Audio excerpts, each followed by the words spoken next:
जैसा ये ईवीएम खराब है, चुनाव के समय विरोध करते थे, लेकिन एक बार नहीं कई बार चुनाव हारे। फिर कहा जनधन खराब है, फिर कहा डिमोनेटाइजेशन खराब है, फिर कहा ट्रिपल तलाक खराब है, फिर कहा जीएसटी खराब है, फिर कहा 3 तलाक खराब है। आपको तो हर चीज में खराबी नजर आती है। सच्चाई यह है कि आपकी नीयत खराब है, आपकी नीयत खराब है। नीयत और सोच खराब होने के कारण आप एक अच्छे कदम को भी खराब नजरिए से देख रहे हैं।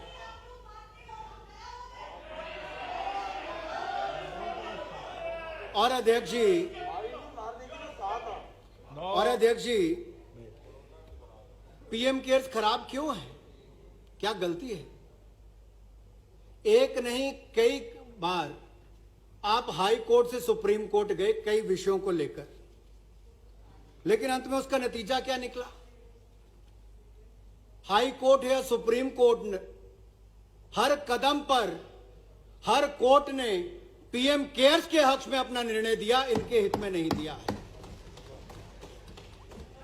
आखिर क्या क्या चुनौतियां दी इन्होंने तो इसको सेटअप करने के लिए कि आपने बनाया ही गलत है, आपने उसको चुनौती दी, सुप्रीम कोर्ट ने आपके उसको खारिज कर दिया और संवैधानिक रूप से उसको वैध बताया गया। यही नहीं सर, ये अप्रैल महीने में चले गए थे सर, मार्च में बना, अप्रैल महीने में उसके विरोध में चले गए। देश कोरोना महामारी से लड़ने के लिए तैयारी कर रहा था, प्रधानमंत्री जी कदम उठा रहे थे, लेकिन ये उस समय भी राजनीति कर रहे थे, विपक्ष का काम कर रहे थे ये। और जून 2020 में सर इन्होंने उसको कहा कि इसको आरटीआई के अंतर्गत देना चाहिए, उसको भी कोर्ट ने खारिज कर दिया, दिल्ली हाई कोर्ट ये लोग है। उसके बाद इन्होंने कहा कि सारे पैसे नेशनल डिजास्टर रिलीफ फंड में ट्रांसफर करने चाहिए। कोर्ट ने उसमें डिटेल जजमेंट दी है कि नेशनल डिजास्टर रिलीफ फंड में राज्य और केंद्र का पैसा जाता है और इस पे पीएम केयर्स फंड में कंसोलिडेटेड फंड का कोई पैसा नहीं जाता, कोई बजटरी सपोर्ट नहीं जाती। ये स्वैच्छिक निधि से जो लोग जनता पैसा देती है वो पैसा इसमें आता, केंद्र सरकार का कोई पैसा इसमें नहीं गया है। हम सांसदों ने पैसा दिया होगा, गरीब से गरीब व्यक्ति ने पैसा दिया। सर मुझे दुख इस बात का होता है कि गरीब से गरीब व्यक्ति ने तो इसमें अपना योगदान दिया, लेकिन कुछ लोग यहां पर ऐसे हैं कि उनकी अच्छी सोच पर भी प्रश्न चिन्ह खड़ा करते हैं। ये केवल नरेंद्र मोदी जी की सोच पर या प्रधानमंत्री की सोच पर प्रश्न खड़ा नहीं करते, ये हिंदुस्तान के 138 करोड़ की जनता की सोच पर प्रश्न चिन्ह खड़ा कर रहे हैं। किन लोगों ने योगदान दिया, मैं कुछ कहना चाहता हूं सर इस पर। सर उत्तर प्रदेश के प्रयागराज की 9 साल की अनुष्का और 6 साल के युवराज ने अपनी गुल्लक तोड़कर 700 रुपए में से 300 रुपए इसके लिए योगदान दिया है सर, बच्चों ने दिया है सर। अगला कानपुर के किदवई नगर में बच्चों ने मजदूरों के लिए जो गुल्लक तोड़कर सर 5,855 रुपए पीएम केयर फंड के लिए दिए सर।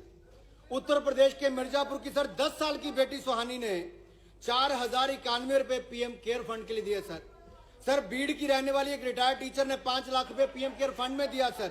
सुनो भाई, क्या दिक्कत है?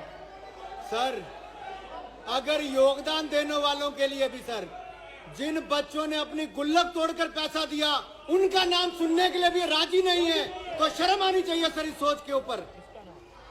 सर उत्तराखंड की अगस्त मुनि 80 साल की वीरांगना सर दर्शना देवी जी सर 10 किलोमीटर पैदल चलकर बैंक आई और अपने जीवन भर की पेंशन 2 लाख रुपया पीएम केयर्स में देती सर, 2 लाख रुपया सर। दिल्ली के जयप्रकाश नगर के 82 वर्ष के महेंद्र सिंह सर 1 लाख रुपया पीएम केयर्स फंड के लिए दे दिया सर। उत्तराखंड के गौचर के 60 साल की देवकी भंडारी ने सर 10 लाख रुपया पीएम केयर।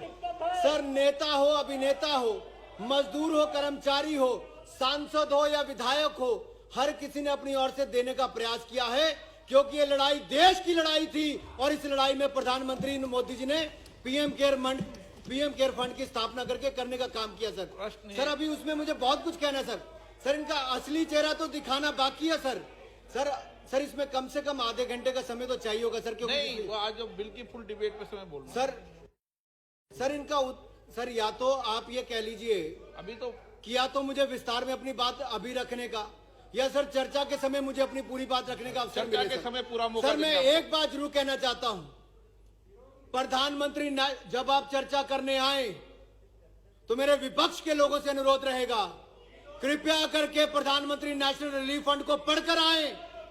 1948 में सर शाही हुक्म की तरह उस समय के प्रधानमंत्री नेहरू जी ने कह दिया पीएम नेशनल रिलीफ फंड बना दो।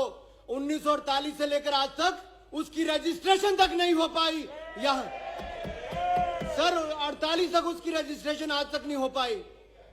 सर कैसे उसको एफसीआरए क्लियरेंस मिली, कैसे उसको 12A की रजिस्ट्रेशन बगैर ट्रस्ट के, सर ट्रस्ट रजिस्टर नहीं है, ट्रस्ट डीड नहीं है, आपने सेक्शन 12 में कैसे उसको रजिस्टर किया? एटीजी की आपने एग्जम्पशन उसको कैसे दी? एफसीआरए की क्लियरेंस आपने उसको कैसे दी? मैं पूछना चाहता हूं आप लोगों से। हमने यहां पर पीएम केयर्स संविधानिक रूप से एक रजिस्टर्ड पब्लिक चैरिटेबल ट्रस्ट है सर। मैं खुली चुनौती देता हूं विपक्ष को, किसी भी मुद्दे पर चर्चा कर ले। ये संवैधानिक रूप से पब्लिक चैरिटेबल ट्रस्ट है, हिंदुस्तान की 138 करोड़ की जनता के लिए है। आपने केवल एक परिवार, गांधी परिवार के लिए वो ट्रस्ट बनाए थे। प्रधानमंत्री नेशनल रिलीफ फंड में सोनिया गांधी, नेहरू, ये लोग वहां पर उसके सदस्य रहे सर। इसकी विस्तार में चर्चा होनी चाहिए। दूध का दूध, पानी का पानी हो। देश को आपका असली चेहरा नजर आना चाहिए सर इसके ऊपर। प्रश्न ये कि विधेयक को पुनर्स्थापित करने की अनुमति प्रदान की जाए। जो सदस्य इसके पक्ष में हाँ कहें, जो सदस्य के विरोध में ना कहें। मेरे विचार में निर्णय हाँ वालों के पक्ष में हुआ। हाँ वालों के पक्ष में माननीय मंत्री जी विधेयक को पुनर्स्थापित करें। सर जी का नाम हटाएगा, ऐसे क्या हो रहा है? देख लेंगे। मैं चलिए ठीक है। पूरे खानदान ये क्या इंट्रोडक्शन की चर्चा है सर? वेट कर सर ये क्या इंट्रोडक्शन की चर्चा है? आप बताओ। हम लोग कुछ नहीं कहा। चीनी कंपनियों ने ये पीएम केयर्स फंड में चीनी कंपनियों, टिकटॉक की तरह चीनी कंपनियों इतना 500 करोड़ रुपया कैसे दिया? सर एक के बाद एक चीनी कंपनियां पीएम केयर्स फंड में डोनेशन कैसे किया? इसका भी जांच होना चाहिए। ठीक, नेहरू गांधी परिवार का पूरा का नाम लेना चाहिए। नेहरू गांधी सर, मैं अधीर रंजन चौधरी जी से बिल्कुल सहमत नहीं हूं। इस पे पूरे नेहरू गांधी खानदान का नाम लेना चाहिए, क्योंकि आज तक देश की जनता को गुमराह करके अलग अलग चैरिटेबल ट्रस्ट में पैसा लेकर आपने व्यक्तिगत लाभ उठाने का काम किया है। उसको हम पर्दाफाश करके छोड़ेंगे। ये गांधी परिवार ने देश के साथ खिलवाड़ किया है। इसका दूध का दूध, पानी का पानी करेंगे। आपके तो आपका एक एक चिट्ठा यहाँ पर निकाला जाएगा। यहाँ पर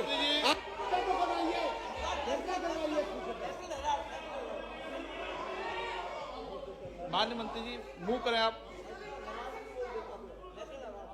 सर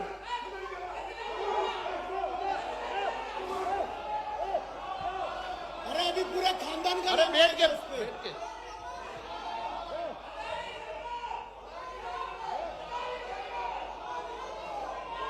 सच्चाई को छिपा नहीं पाओगे। बैठ माननीय मंत्री